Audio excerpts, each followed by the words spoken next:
I couldn't help but constantly contemplate and reflect on my experiences. I mean, still, I'm reflecting on experiences for 20 something years ago on a regular basis. And so when I have a big experience, it's like my being kind of chews on it all the time. And then I found a lot of integration and resonance with authors because people around me were having these experiences or deep into kind of spirituality. I did a lot of reading. And so whether it was psychedelics or other paths like meditation, I would read books and see their kind of transcendental experiences and find This resonance is in them. Unconditioning, Discovering the Voice Within, with Whitney Ann Jenkins.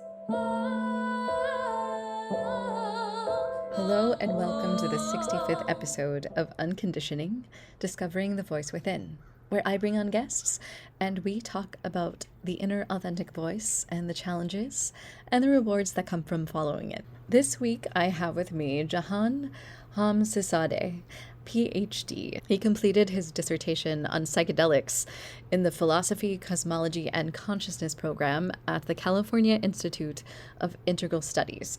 His book, The Psilocybin Connection, Psychedelics, the Transformation of Consciousness, and Evolution of the Planet, an Integral Approach, was published by North Atlantic Books and distributed in the spring of 2022 by Penguin Random House. He earned his master's in Consciousness and Transformative Studies from John F. Kennedy University and his bachelor's from the University of Arizona with a major in philosophy and minors in physics, psychology, and mathematics. Aside from his academic work, he has undergone several major trainings, including graduating from the Hakomi somatic-psychotherapy program and training for years with the Mazatec mushroom tradition. He assisted the Psychedelic-Assisted psychotherapy certificate training at CIIS for 2 years, and he mentored at the Center of Consciousness Medicine. He is currently a content advisor for the Synthesis Psychedelic guide training and works as a facilitator for legal psilocybin mushrooms ceremonies in Jamaica with Atman Retreats. As I am someone who is currently getting my Ph.D. in humanistic psychology, my discussion with Jahan, I felt, was really resonant with all of the things that I'm doing, but also really enlightening as far as what is currently going on in the industry of psychedelics as they are emerging, and also to get a male perspective, as I had previously Jen Chesick on to give her female perspective when it comes to psilocybin. I'm really excited about this conversation and the wisdom that Jahan provided. So without any more blabbing from me, here's Jahan. I got chills. That's amazing. That thrills me. Just I love that area. You know, I don't know if you saw my book. Abraham Maslow has been a huge thinker for me, and so humanistic psychology is, I think, super on point. And I don't think there's been enough on creativity, especially the intersection of psychedelics and creativity, because I think there's just so much there. So I love that. That's the angle, you know, what you're studying right now, the angle he might be coming from.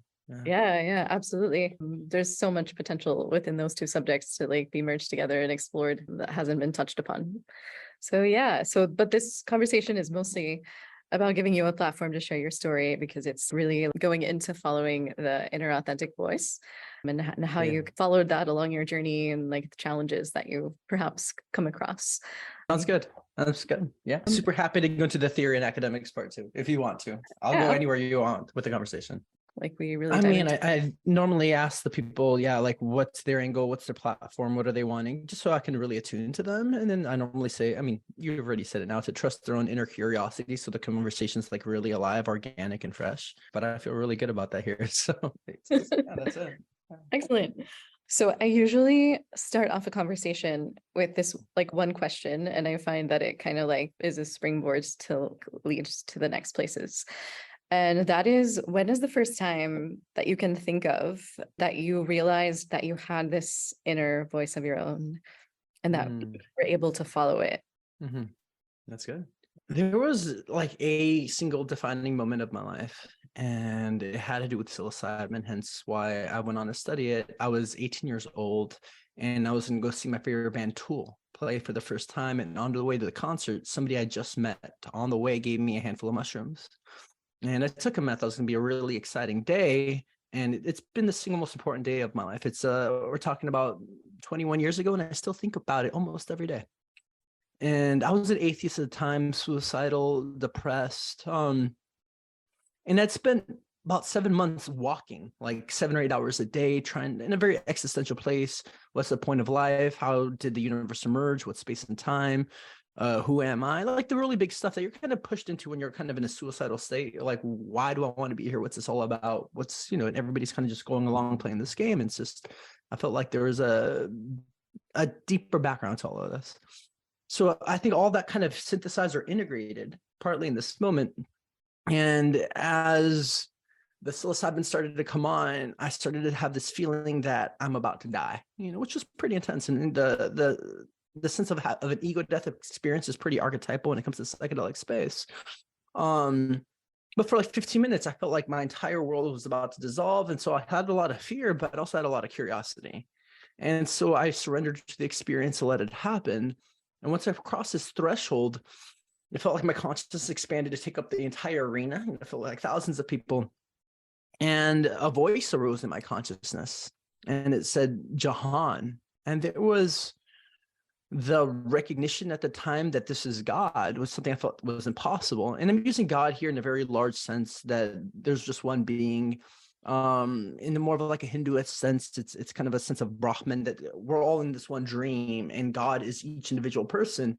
And same with like a Buddhist sense of like a self. And so, it'd be our deepest, truer selves behind all the personalities. But, it kind of made contact, and I was like, is this real? It said yes. And I just started bawling, and I cried hard for like an hour and a half through this entire experience.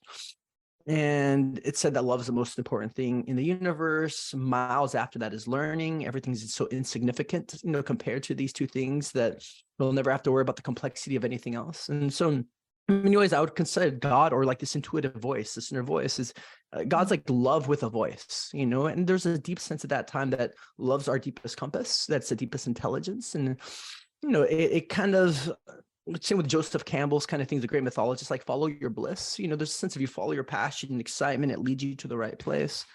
And so that experience and what I learned from it became the main way I navigated life and how I made most of my decisions. Yeah, so this was at 18 years old, which I feel like is really young to like have that discovery with psychedelics. What was your environment when you experienced the psychedelics, if you don't mind me asking? Totally. Yeah. I just had graduated from my school a couple months ago, and as I mentioned, it was a completely different worldview before and after, because again, being an atheist and everything kind of disconnected to like, I didn't have this deep sense of interconnection with everything. And so this brought that spirituality is real. The consciousness pervades everything, and so it kind of reignited a deep sense of passion of learning and a sense of purpose in my life. And so about a month or two after this experience, I made the commitment to get my doctorate, which was like a very long journey, and I came into school kind of on fire. Before this experience, I would have probably just focused on finances, when this world we have to survive, why not focus on resources? But then I came in more of like, let's learn. And so I came in as a science major, someone as a neuroscience major for a while, then a physics and math major for 3 years. And then another mushroom journey said, focus on mysticism. And I'm like, mysticism's not even a profession, it's not a major, but it kind of showed me that would be kind of the expansion of my soul and my path, while physics kind of would lead more to like a kind of death. And that's just because I love physics, but mathematics and physics only kind of explains a layer of reality, not like the wholeness or totality. It's not like a direct experience of the divine or oneness. So the container was coming out of transitioning from one phase of my life into another. And then I'd come in with a lot of trauma. My parents were both immigrants, a mom from Mexico, dad from Iran, different cultural backgrounds. They were illegal for a long time. And school had been hard. I had ADD. I was picked on a lot for being different. And so there's a lot of turbulence. And in many ways, I know you shared that what a young age to kind of have that experience, but I kind of also happened because I needed it. Yeah, definitely. So also, like the extreme of like atheism, I'm not sure how you would define that, but like, is that like not really believing in anything? That was the stance at the time, far more rational and scientific. And if I didn't experience, it wasn't completely provable, I kind of wrote it off as make-believe. That being said, my grandfather in Mexico, who I'd never met, was like a medium, and he would like spirits enter his body. And we had these photographs, probably from the 1950s, that he asked these spirits to materialize so photos could be taken of them. And so even as a teen, I would see these photographs. They were photoshopped, 1950s in Mexico, right? Of these humanoid forms looking like they're made out of like smoke, but standing around him while he's meditating. And so there was some level of evidence and rationality that something like that exists, but still didn't know how to make sense for it. I didn't have the paradigm, like the large container, to make sense of it. And mostly it was really through the help of psychedelics that I really experienced that there's like this interpenetration of different levels of reality, you know? Yeah. Yeah. So it seems like that one moment kind of like showed you like even your diamond, your calling in life. Yeah. That sense that we're all born with some kind of purpose. Like if we believe this idea of souls, like, you know, while we're here in this rational mind, we generally do things with intention. You know, we go to work with, we know what we're doing. We have some kind of sense of purpose, even though we're always looking for something deeper. And so if I'm a soul, probably with more capacities, maybe the knowledge of lifetimes, I'm probably coming into this life with some kind of intention. There's something I want to carry out, some kind of purpose, you know? And so I love this idea of a diamond or a genius, you know, this kind of inner calling that we have inside that we're kind of searching for, and that will bring a deeper sense of satisfaction and meaning in our lives when we really follow it. Yeah. So how did you take this passion within you and translate it into the academic world and trying to find a space in which that could fit? I'm glad for better or worse, because of trauma and the way I kind of grew up, I broke out and claimed a strong sense of individuality as a teen. And so I was definitely like, I'm going to follow my path. And because of all the pain I had experienced, I'm like, either I'm going to do what I really want to do, I'd rather not live. So it's that extreme. Right. And so I'm like, I'm going to make a life that I'm fucking really excited about, or I'm not going to be here. And so I went all in that route. And as I mentioned, I was diagnosed with ADHD at a young age. So it's hard to concentrate in school, even though I was also put in a gifted program, you know, so there's a balance there. But I found out I thrived in areas where I was really excited about the topic. Right. So I just kept putting myself in the situations. I kept taking the classes I loved, and then I excelled doing that. And the stuff that wasn't for me, you know, I love learning in general, but there's other parts of life that I find monotonous, you know, that other people enjoy doing. And so I kind of left it to them. And so as long as I kept staying in this excited state of studying what I really wanted to study, you know, it kept me really, really inspired. And so much came down to consciousness, the big picture, helping the planet, you know, things that ultimately I found really meaningful. Yeah. Did you find any resistance within exploring that path within yourself? Yeah. Any pop up as far as like trying to fight your ADHD or the academic? Yeah. So with the ADHD, there's also a hyper focus. If you're really into something, you can hyper focus. I can get really into authors, different artists. You know, when I like a topic, I like to just go to the depths of it. The difficulty was living in a culture that still didn't have that paradigm of consciousness pervades everything. We're all interconnected, right? And so as I went through my bachelor's program, I'm, you know, working with teachers in a completely different paradigm, a different, more reductionistic, materialistic paradigm. And, you know, that's still the kind of the norm. So once I finished the bachelor's, I was pretty set. I'm like, I need to start going to institutions still accredited that work with more of a spiritual consciousness centered paradigm. So that's why I moved to the Bay Area to get my master's in conscious transformative studies at JFK, and then CIIS to get a doctorate of philosophy, cosmology, consciousness.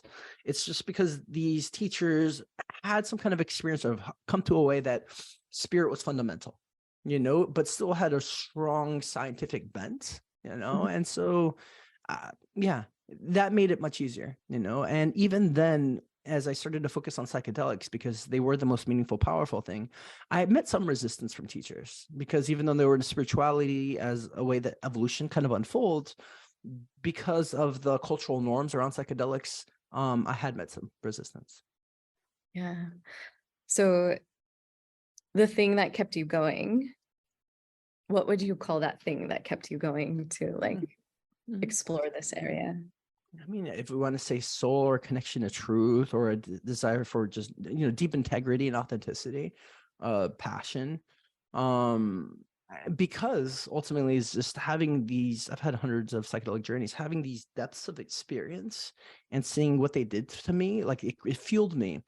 And so when I'm in a world that's filled with other people that see the world differently, it's part of it's like they haven't had those experiences, you know? So there's a sense I can ground into a deep state of being, and come from experience, not just faith, but a sense of knowing, because us having these state experiences that really kind of fueled me, and every time I moved forward, it felt like magic unfolding, like entering just flows of synchronicity many times.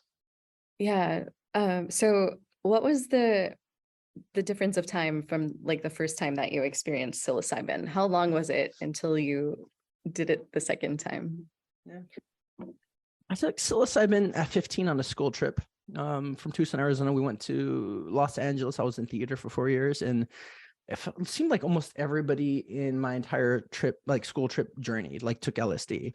I was really scared, they all took it early in the day, and then come like 10 p.m. at night, I felt like a lot of FOMO, like fear of missing out. And I'm like, anybody have something? And somebody had mushrooms, and then had like this 5-6 hour existential journey around like fear that my parents are going to die someday, and then I also saw like the wall break out into like matrix code. It was really cool.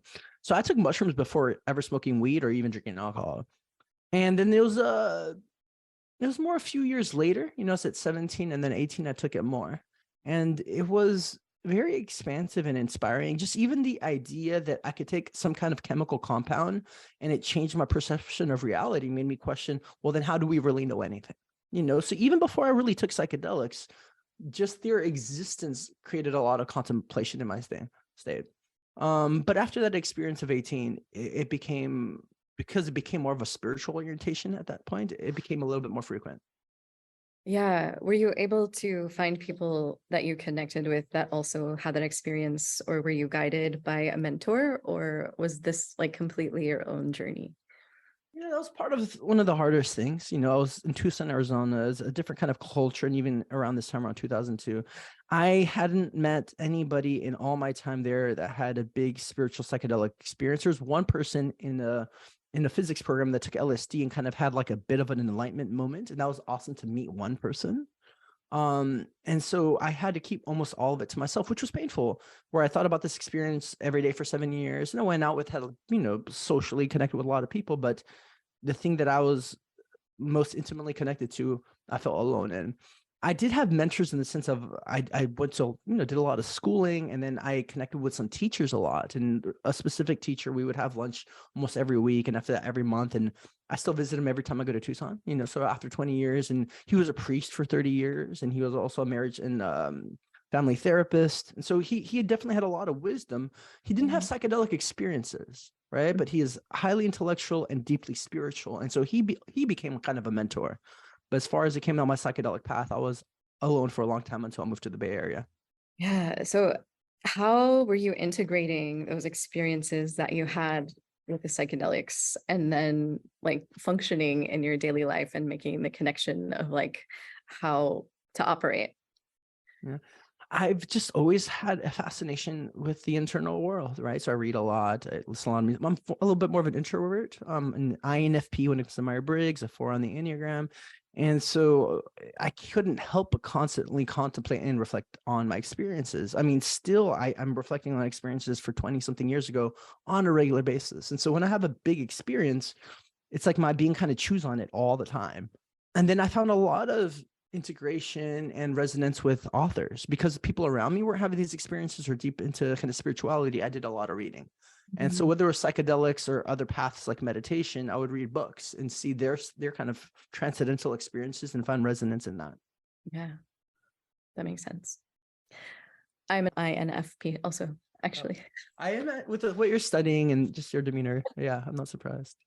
Yes. So I want to get into the specifics of your dissertation and like what you were really, really like focusing on supremely in your work, and what led to that, and like everything that you learned. But I mean, as much as you can. That's a loaded question, but yeah, no. The biggest idea I've ever come across, and I know that's a big statement, but I've thought about it for a long time, and it still sits within that context, was one put forward by Terence and Dennis McKenna, and it was this notion that perhaps human evolution was catalyzed with the symbiotic relationship with the psilocybin mushroom. The idea being that in where humanity emerged in the savannas of Africa, the psilocybin mushrooms are plentiful in the area, that our primate ancestors, then early humanity, would constantly be eating them as they come across them, and that they created rituals, religion, expansion of consciousness, creativity, art, language. The idea being very simple. We know for sure our consciousness expanded. Maybe there was a chemical catalyst in the area. So after I had this huge life-changing experience to see what the power of them had, I read Terence's book, Food of the Gods, at age 19, where he put forward this idea. And so one, the idea had a lot of resonance and made sense just theoretically. But then as I moved to school on 20 years of academia with a huge focus on evolution and personal development, I still hadn't come across a better idea of human evolution. That whole time, I found a lot of evidence for it and not one single contradiction where I had to defend this idea, in front of a committee. My book's out there now. I haven't found one retort, right? And the evidence just keeps piling up. And we know from the last 10 years doing MRI studies that psilocybin stimulates what's known as neurogenesis, the growth of new neurons. The brain physically begins to grow. 65% of people in the right setting have classical mystical experience. 80% heal from treatment-resistant depression for near end-of-life anxiety, nicotine addiction, alcohol addiction. A lot of people help with OCD. So the benefits are huge. We see indigenous cultures around the world using psychedelics. We see archaeological evidence going back thousands of years all across the planet, psychedelic use, including in caves of Africa. So this idea that perhaps this is why we emerged because of our relationship with the fungi and plant kingdom, one made a lot of sense, but I think could help us re-see humanity in a new way, our deep connection with nature. And given how effective these medicines are, if we kind of see it as our past, it really legitimizes their use. And so hopefully seeing this legitimacy, people can start creating an intentional relationship to them, become healing and deeply connected with themselves and the planet. So I decided to do my dissertation focused on this topic. That's quite a lot. Yeah. Yeah, that was a lot. And so like psilocybin and psychedelics are kind of like trendy right now as far as like how they're being clinically explored and synthetically created. So do you feel like there is a difference between using psilocybin in its natural form versus one that's created? I'm sure just like with anything, you're going to have people split into camps. Right. Just to kind of express both camps, the more of the naturalists are going to say there's an entourage effect. There's many different compounds in the plant and fungi medicines that create a holistic sense of an experience in your body, that they've been in relationship for a long time. And so there's a huge of people, just because something naturally evolved in the environment, it's better or good. And yay, that's good. That's great. On the other end, when we start looking at synthetics, we're talking, so we make synthetic psilocybin, it's the same compound. It's the same compound. It's the same, So even Maria Sabina, who was the curandera that introduced psilocybin to the West through Gordon Wasson, she held space for the first Westerner, and he wrote about it in Life magazine in 1957, and it's how we know. They later brought her synthetic psilocybin, and she's like, no, it's the same thing, right? And so I'm coming from a more pragmatic view of like, what's actually effective. Mm-hmm. And so when we start making synthetic compounds, we can really measure the quality of it and create a sense of consistency with it. With psilocybin mushrooms, there's some variations every time you grow of how potent the mushrooms are. Right. But if we're going to do something pharmaceutically, we want to actually have strong measured doses, and we want to produce at mass scale. So it makes sense. And when we look at something like LSD, for example, people generally look at it as a synthetic, but it grows, or it's derived from ergot, a type of fungus. It's a mushroom, right? And what we pretty much do is clear away the toxicity parts of ergot and take the parts, the psychedelics that we can use. So LSD, even though we can call it a synthetic, feels like you're really getting in touch with the natural world. So end of the day, I'm like, if something isn't really harmful and it's helping us, it's okay. Yeah.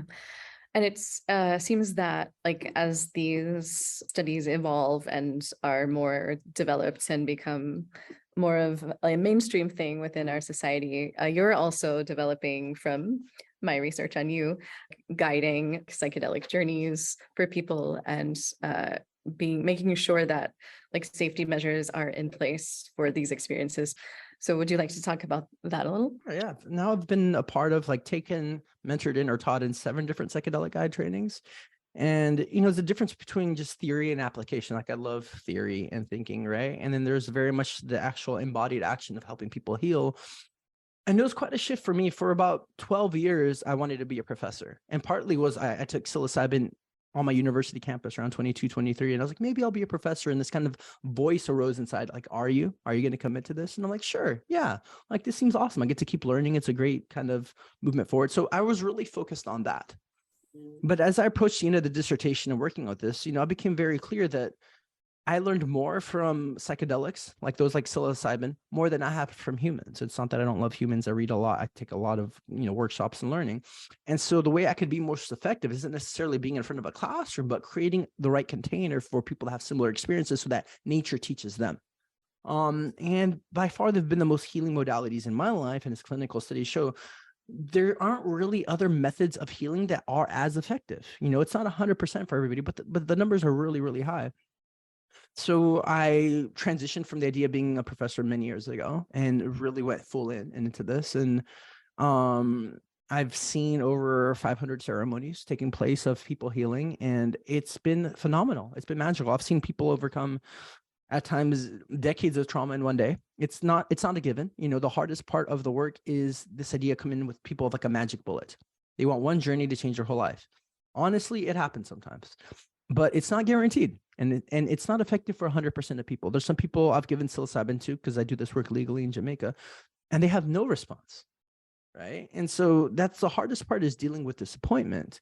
But it's pretty low risk if done right. And compared that the statistics are in their favor, it's still a modality worth approaching. Are there specific elements that are incorporated to make sure that it's effective? I imagine like environment is like a big one, set and setting. Are there any other factors that are important to this?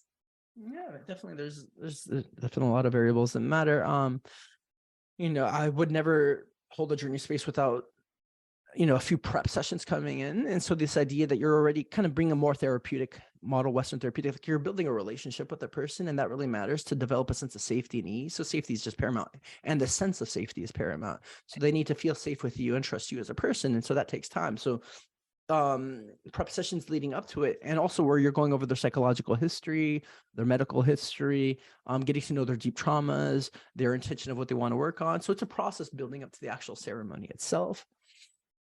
For the ceremony, definitely dose plays a huge play. As you mentioned, environment. The other variable is, it's hard to overstate, but the quality of the person holding it. So you want to create a situation where people feel safer that you're in the room than not.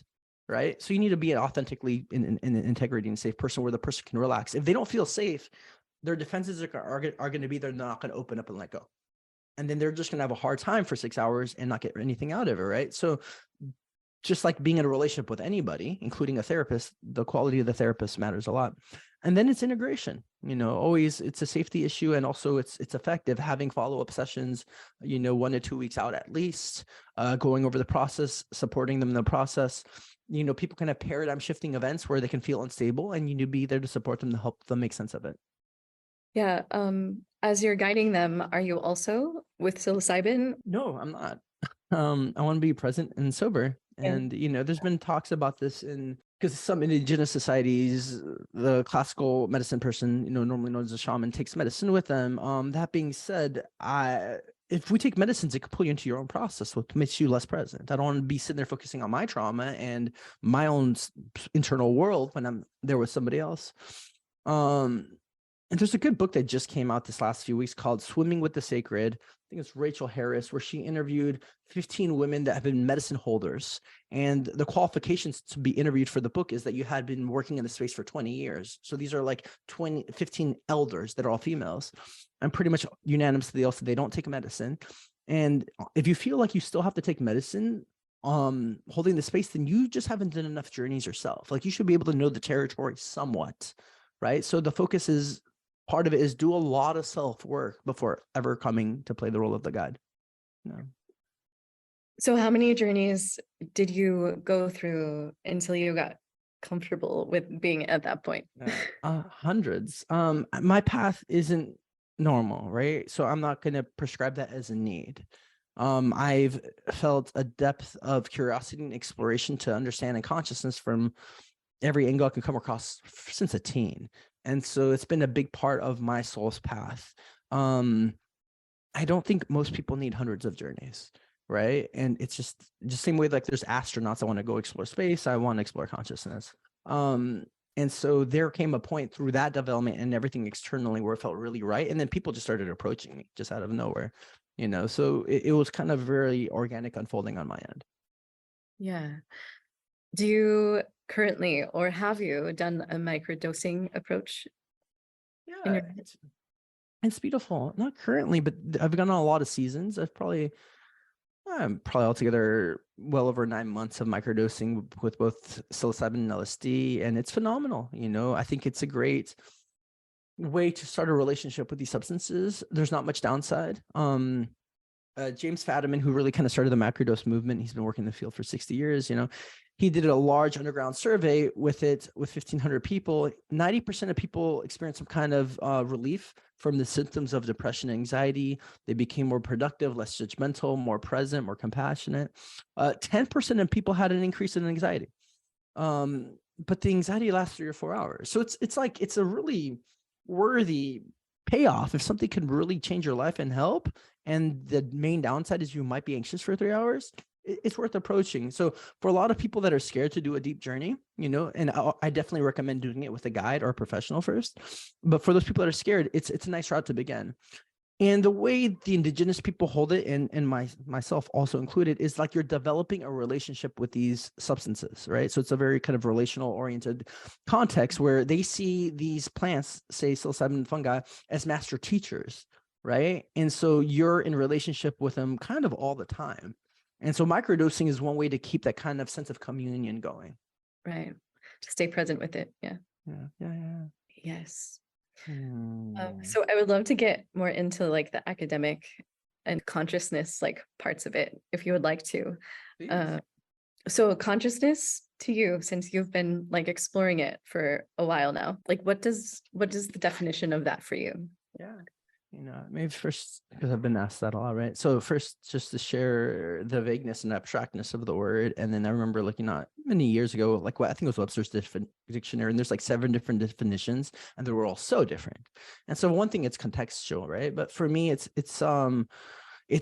universal in the sense that there's only one consciousness, right? And some big degree, and it's part of the fabric of reality. And people get to that realization, whether through spontaneous mystical experiences, through deep meditation, through tantra, through psychedelics, is the sense of unity and the sense of oneness. That all minds and all hearts across the cosmos are interconnected, right? And we see that even systemically through our ecology, through economics, so everything. There's a sense of everything is interdependent and affects everybody else. You know, we also evolve from the same for work, all connected. So it makes sense over the last 13.5 billion years of evolution that everything's somewhat connected.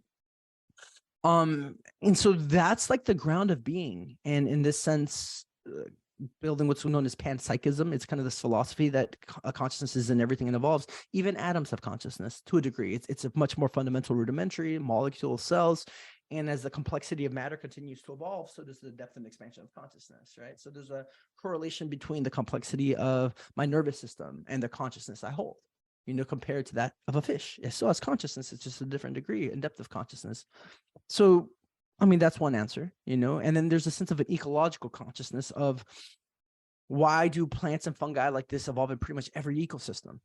Right. And so if we look at psilocybin, it comes from the mushroom, right? But the mushroom's a part of a larger body known as mycelium. That's this large underground net that connects all the plants in the environment. That has some kind of consciousness itself.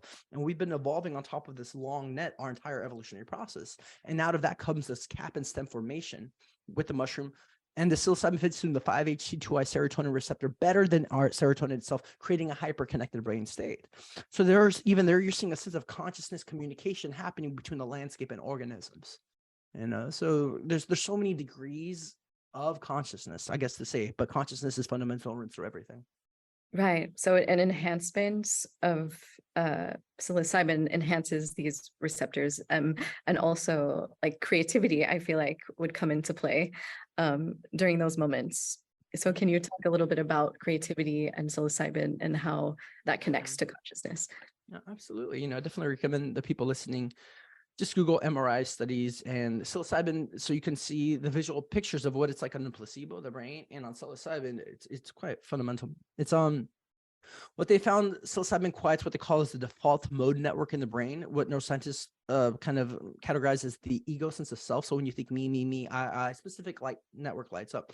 That network quiets because that network almost acts as a suppression for the rest of your psyche. So as the ego kind of quiets, the whole brain lights up and interconnects. And a lot of those connections actually stay. There's a sense of neuroplasticity. In many ways, creativity can be defined as the connection between things. You can see connections between things, right? So you feel more creative as your whole brain is interconnecting. And so this sense is the brain is unifying, but then people are having this sense of unity outside with the environment, the state of kind of oneness. And they've done a lot of studies, and there will be a lot more, but they've done some studies on creativity and psychedelics, including in the 60s. Where part of the requirements to come into the study is you had to be like a scientist, an architect, an artist, an engineer, that you were stuck on a problem for at least 18 months. That was the criteria. And then you come in and took LSD, and 90% of the people that came into the study after this one day of taking LSD solved their problem that they were stuck in for 18 months. Right. So amazing problem solving abilities before and after, during and then after. But we can even see what happened in the 1960s as psychedelics came into the culture, right? You saw this explosion in art in all its form when it comes to music, when it comes to movies, the visual arts, explosion when it comes to political reformation, technological reinnovation. There's also a good book called What the Dormouse Said, where it really kind of breaks down that the rise of the personal computer and the computer revolution happened in Silicon Valley, that people were taking psychedelics on a regular basis. So there's a huge role, and Tim Ferriss, the well-known podcaster, really says every billionaire CEO I know, without exception, in Silicon Valley uses psychedelics. So it tends to bring a sense of creativity that we can bring pretty much into any arena. Yeah. And something else, I know you've mentioned that you've explored sexuality too within your work with psilocybin, and creativity and sexuality come from the same energy centers. So how do those connections work? Yeah, no, great question. Thanks for bringing that up. I've also taken 7 different pretty big comprehensive tantra trainings. It's just to kind of paint this picture, because I talked about psychedelics and evolution, but evolution has always moved forward through sexuality. Every organism comes because it reproduces with other organisms, so we kind of grow out. So from the Big Bang till now, there's a sense of sexual energy running through everything, and it tends to become more complex as we move up, especially towards mammals with bigger attachment systems and a greater depth of awareness and sense of love. And so both psychedelics and sexuality seem to lead to a sense of unity, right? So with sexuality, you're kind of unifying your psyche and your body with another person even more, right? And just like psychedelics with the environment and the cosmos. And they're both very boundary dissolving. They both tend to move towards a direction of more love, right? And deeper connection with self and others. So there's a lot of commonalities.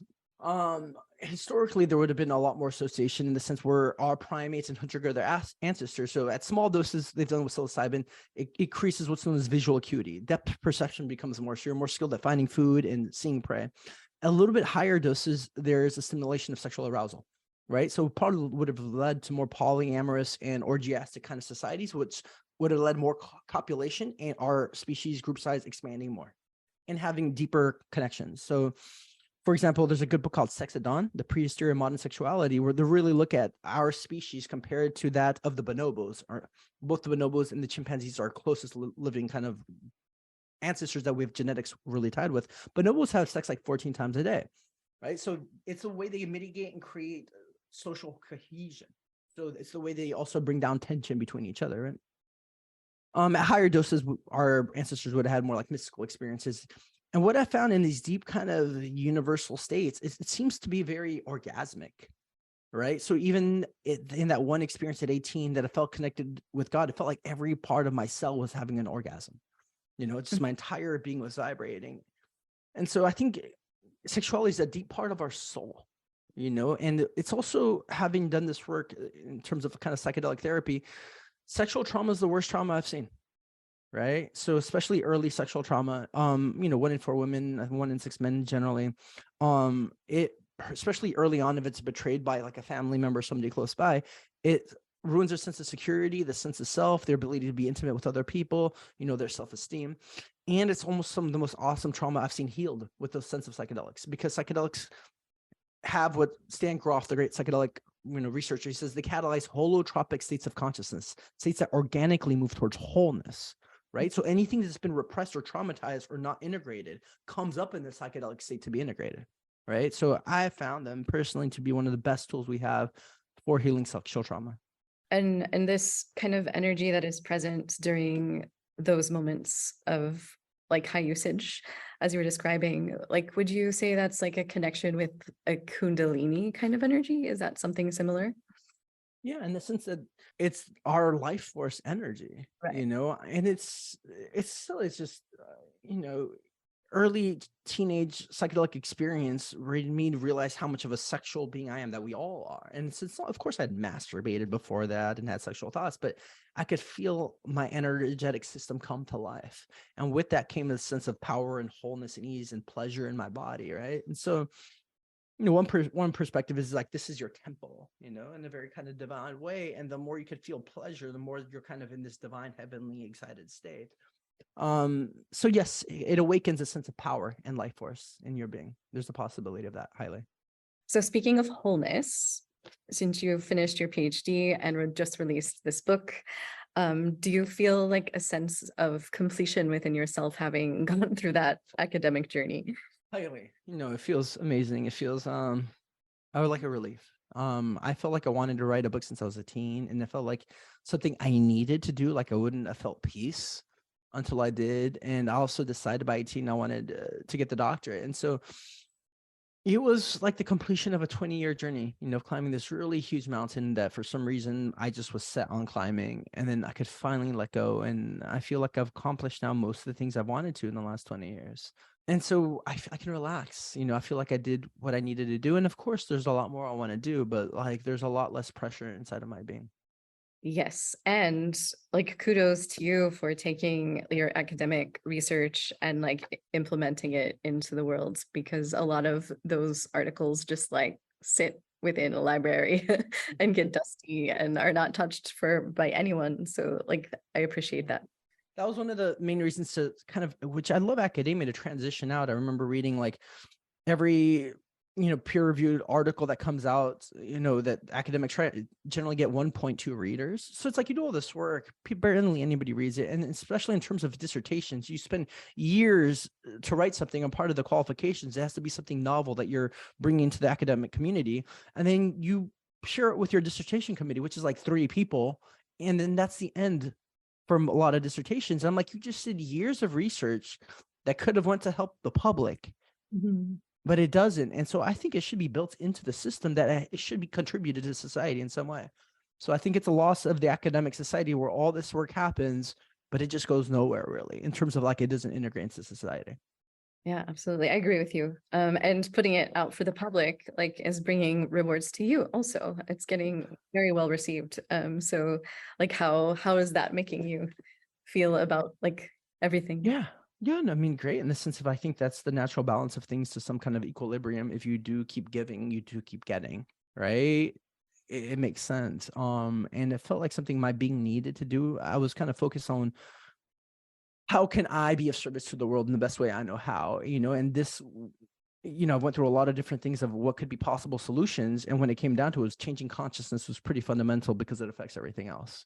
And so this was the best way I could contribute. So it felt worthy to put my time into, and the reception has been amazing. It was a lot of work, so I don't know if it balances out because it was years of work. But the reception has been good, and it does warm my heart. Yeah. What's the biggest thing that you learned about yourself by going through that process of like writing a book and releasing it? It's something I knew was there. It's just more solid. It's like perseverance. It was hard. There was resistance in a very sad way from some people in my committee, because it's a topic they didn't resonate with as much at the time. Like right now, as you mentioned, psychedelics is becoming really trendy. It's all in the news. It's a forefront. When I started the project, it wasn't really as much at all. And so it seemed that my school, parts of my school at the time, my school also first opened the first above ground psychedelic guide, like training, right? But some of my teachers were trying to distance themselves from psychedelics because I think maybe they felt some kind of job security stuff, and it wasn't as in. Now I bet they feel different, And so it was hard to meet that resistance. And then, to people of the open book, it's like highly referenced. There's like 400 unique references, 700 fucking footnotes. Like, it was a lot of work. And so it was daily discipline, of years of hyper reading and focusing, and where I had to kind of sacrifice a lot of parts of my life to really focus to write it. So now there's more trust in myself that I can pull through. Yeah. So what are you enjoying now in your life that you weren't able to in your PhD program? So while I went through the entire doctorate, and then when I got to the dissertation phase, was just writing this book, I also took 3 trainings at the same time that were 2 years long. So I did Hakomi, 2 years of somatic-psychotherapy training. I did an underground Mazatec mushroom training, and I assisted for 2 years the psychedelic certificate training at CIIS. And so that took 3 weekends a month, right? On top of writing my dissertation for 2 years. So it's like my social life went down, everything went down, and I just were focused on trainings and writing for 2 years. And so I had to repress a lot of parts of myself to make it happen. And it's created an awesome foundation for the rest of my life. And so I graduated, this ended as COVID began. So I was like, fuck, I was like being in hermit mode for so long. I graduate, I did my dissertation defense, and I think the shutdown happened 4 or 5 days afterwards. And so then I had to move back into hermit mode. So I put all my energy into my practice, getting the book published and so on. But over the last year and a half, moved a lot more into socializing, going out to festivals, a lot of connection, so I had to give up a lot of connection, but now I'm focusing a lot on my relationships. Yeah. Give and take. Yeah. Absolutely. So if people would like to explore your book or anything about you, perhaps like work with you, or because I feel like you do some consultation work and offer some other services, where can we guide them to? Totally. The website's psychedelic-evolution.org. You'll definitely see my services, other videos, access to my email and so on. My book's on all the platforms. It's distributed by Penguin Random House, one of the largest distributors, so Amazon, Barnes & Noble, Target, and also have an audiobook on it. The publisher North Atlantic Books held an audition for the narrator, and definitely picked what I thought was the best one there. And so it's the kind of voice that like you'd listen to anything he was reading. So that's on Audible and all the other platforms also. Excellent. So psychedelic evolution, where do you see your psychedelic evolution going in the next few years? Yeah, good. Just say that the title of the book's The Psilocybin Connection, Psychedelics, the Transformation of Consciousness, Evolution on the Planet, Integral Approach. And my personal, definitely keep unfolding. Going to be leading more group journeys for psychedelics, for the rest of my life to some degree, in many different kind of modalities and ways it can express itself. And probably this year begin writing another book. I wanted to take some space because it's such a deep, long commitment. But there's another book that's been brewing inside of me for like 4 or 5 years. Like that started halfway through writing this other one, or I'm like, okay, this just needs to be its own thing. So going to create the internal and external space to start working on that project. Excellent. So I have one last question that I asked to kind of like wrap up the conversation, unless there's something else that you would love to say that we haven't covered. No, please. No, please ask away. I'm curious what's here for you. So if your inner voice had a billboard, what would it say to the world? Yeah. That love's the most intelligent force in the universe, and I feel in a lot of our society, in a sense of like it unifies things inside and outside, even when it comes to trauma, and a lot of people I work with, it comes down to parts of themselves weren't loved or that were kind of betrayed or pushed away. So they're not integrated, but love and deep acceptance integrates all the parts inside. Right. And same with outside. What I see it happens a lot of time is what people have what's called the inner critic or superego, or like the sense of like they're judging and critiquing themselves and others. And that creates shame and therefore division inside and outside. So I think if we can move towards non-judgment, then we move into deeper connection and start seeing things more clearly. And so a lot of people also have this kind of war between their mind and their heart, which is kind of silly, it definitely, for me, it's obvious the mind's here to serve the heart.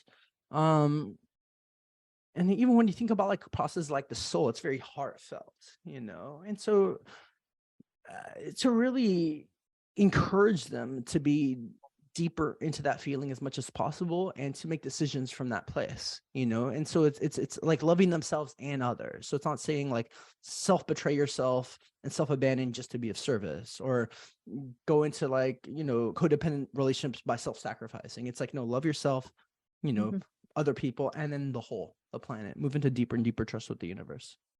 Yeah, I love that. Sometimes I feel like talking about these subjects feels kind of like a Hallmark greeting card sometimes, but like if you've really experienced it, then like you can really like understand what that means.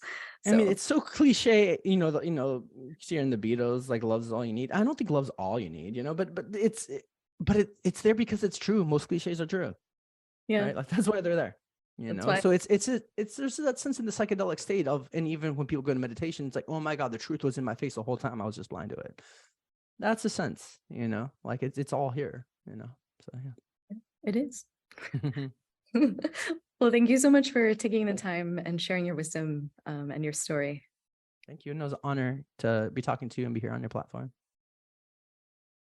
Thank you so much for joining me this week. If you're listening and you like what you hear, please consider subscribing and rating this podcast, as it really helps get this podcast out to other people who might be interested in hearing it but don't know about it yet. And also, if you'd like to contact me or reach me, you can reach me at unconditioningpodcast@gmail.com or unconditioningpodcast on Instagram. Thank you so much. And until next time, stay tuned in to you.